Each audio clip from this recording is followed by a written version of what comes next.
Hello, everyone. I do not have a topic that I'm talking about today. I just wanted to make a quickish announcement to let you know about something big that is happening in my life, which affects what goes on this channel. So a few months ago, have finally received an offer for a PhD position, which I have accepted. So, yay! Um, it's been a long time of applying, and I'm very excited about this. Yeah. So, what's happening is basically I am currently living in Bavaria, in a region called Mittelfranken, in English, Middle Franconia. It's very close to Nuremberg, actually, where I live. But in next month, I will be traveling and moving to Maastricht in the Netherlands, where I have accepted a position at the University of Maastricht. So that's a lot of stuff for me to handle right now. So I have been quite busy lately with interviews and human resources meetings and paperwork and research and searching for apartments and figuring out immigration stuff as well. It's complicated and frustrating. Yeah, so I've been quite busy. What this means for this channel is that basically, I mean, when I started making these videos, I was unemployed effectively. I mean, I was sort of self employed. I was doing occasional consulting contracts, basically writing papers and briefs for money. Uh, then I found, well, I got a part time job at a restaurant, which I've been doing for a while. And so that was more time taken up by working. And then when I start this job in September, this PhD position, I mean, already on a part-time schedule. If you've been following me, you've seen how how limited the activity has been, and I still feel bad about that. But it's just I have to have the energy to do it. But this is a full-time position, right? So I'm going to be doing a lot of research and reading, and some administrative duties and some teaching responsibilities. Although I don't know exactly what that's going to entail, I'll find out when I get there. um, yeah. So what it means basically is that I'll have less time, and if I continue making videos, they'll probably be even less common than they have been, which I feel terrible about. If you guys uh, get any value from this, I mean, if anybody watches these videos and feels like it adds to their experience, if it helps you learn or understand things about topics that maybe you're interested in or just that you're curious about, that's what it's for. So let me know. I mean, the reason that I'm pursuing this career in academia is for the same reason that I started making these videos. I place a lot of value personally in learning and discovery and exploring new things. Not only because I think it's important from a personal development standpoint, but also because it's just fun for me, right? I mean, I love that moment when you learn something new or a new way of looking at something and it forces you to reevaluate the world and the structure of things in your head. And it forces you to reconsider the way that you approach anything. That's a lot of fun for me. And if anybody out there enjoys that same kind of thing, I mean, I thought that I would start doing this because I wanted to help people achieve that in, some field or topic area in which I have some expertise. So that's what I started to do. And just because I love the idea of learning and helping other people learn. So if you get that out of these videos at all, please let me know and give me any comments or thoughts about what you want to see in the future, because that will be informative for me. And I would hate to just stop making these videos. It would seem kind of counterproductive since I'm pursuing an academic career, and this was done for the purpose of doing that. I mean, I guess on my own time and for fun, but the same kind of thing. So yeah, let me know if it's important to you. that I make videos like this, or if you want to hear any other discussions about other topics, there's plenty that I have not covered yet or that I've barely touched on. Yeah. So in terms of my position, so finding a PhD position can be a really big pain if you've never done it before. Let me just tell you, it's hard. It's draining. It's a lot of applications and rejections, and oh, I'm sorry, you were number 3 on our list, and we only offered it to the first 2 or something. This kind of thing over and over again, and eventually, a lot of people give up, but I didn't, and now, I guess that paid off. It depends, of course, on what kind of position you're looking for. A lot of PhDs in the US, people do, they get these sort of supervised certificate positions at universities in the US. Not everyone in the US does this, of course, but it's more common there than it is elsewhere. And these positions in the US, basically, the PhD candidate has to provide their own funding for themselves, right? They might get paid a little bit for doing work for the school on the side, but generally, the actual structure of the PhD certificate program is like they have this topic area, and you have to have something you want to write about, and you have to find a professor there who will supervise you, and then they just kind of accept you if you have those two things. Because basically, the more papers they get published under their university title, the better their university looks, right, under the institution. So that's one way you can do a PhD. You can do that elsewhere, but I think it's most common in the US.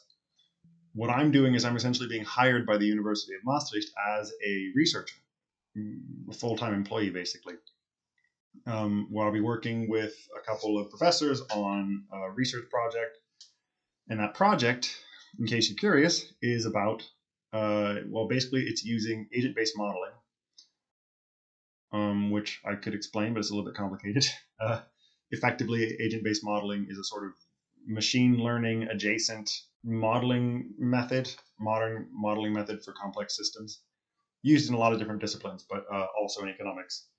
So basically, we're using agent-based modeling to investigate whether real-world markets will naturally trend towards dematerialization of consumption. And what that means is whether they will naturally start to use less and less resources to produce the same stuff or engage in the same activities.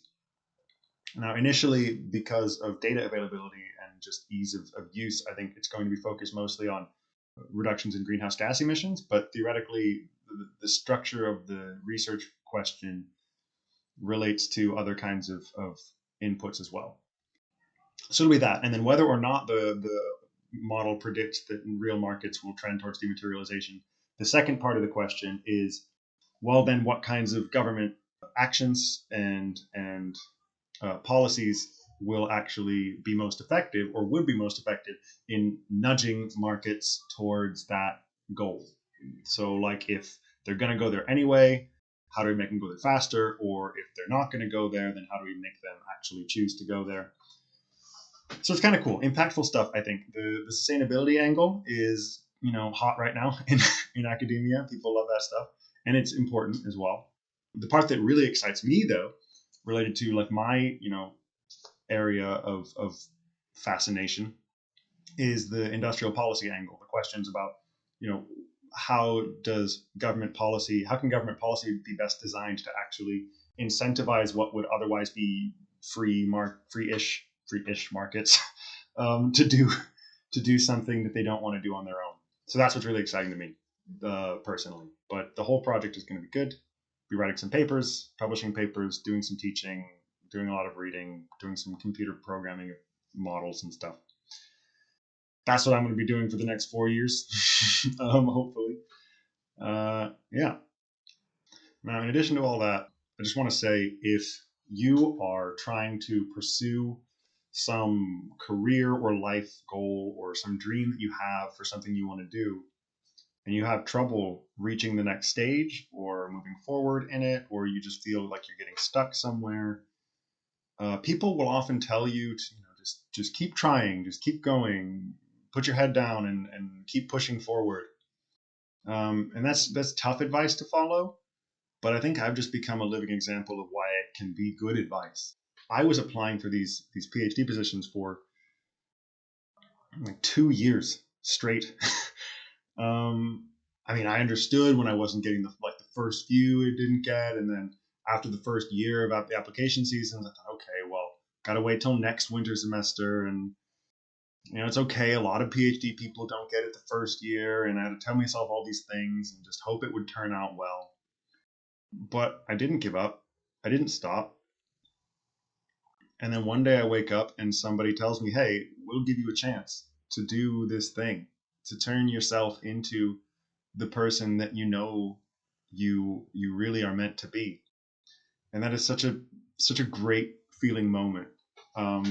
So I mean, if you're just waiting on somebody else to give you a chance, remember, if you're not asking for that chance, then nobody's going to answer with a yes.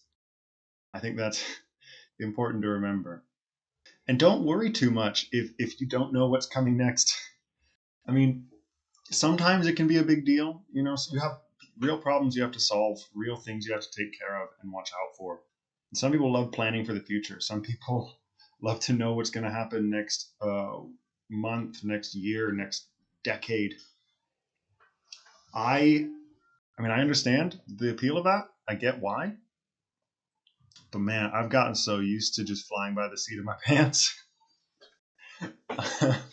I don't think once in my adult life I have ever known what I was going to do after I finished what I was currently doing. I mean, I started university after high school, wanted to study philosophy, ended up with a double major in philosophy and economics, and graduated from the School of Business and Economics, not the humanities department. And I didn't know what I was going to do. And then I went backpacking in Europe for like 3 months or something right after I graduated, which was the first time I'd been overseas. Other than that, the only country I'd visited outside the US was Canada. So, not too much international experience prior to that. But that experience, I mean, I did a lot of things from seeing some classic tourist sites to hanging out in anarchist squats in Thessaloniki. I mean, I did a lot of stuff.